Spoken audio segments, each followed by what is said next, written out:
Мөлдір үйінің кенжесі, 3 ағасы бар. Ол колледжде оқып жүріп, 17 жасында бір жігітке құлай ғашық болады. Дін жолына түседі. Содан күйеуі Мөлдірді алып қашты. Осылайша ол кәмелет жасына толмай, әйел атанды. Мөлдір 20 жасында ажырасады. 2 жастағы қызын әке-шешесіне қалдырады. Сөйтіп өзі Сирияға кетеді. Ата-анасына хат қалдырады. Мені іздемеңдер, Сирияға кеттім.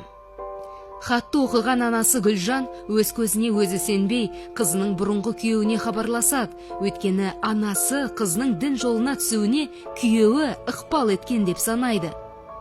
Мөлдір қайда? Мен білмеймін. 2 ай бұрын талақ айтқанмын. Содан кейін полицияға арызданады. Кейін Мөлдір анасына хабарласады. Мама, мен Сириядамын.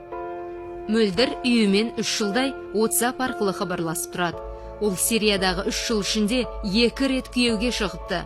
2 күйеуі де қарулы қақтығыста өлген. Бірінші күйеуінен 1 бала, екінші күйеуінен тағы 1 бала туады. Мөлдірдің телефоны 2018 жылдың күзінен бастап өшірілді. Соңғы жазбаларында Мөлдір туыстарынан ақша сұрай бастапты.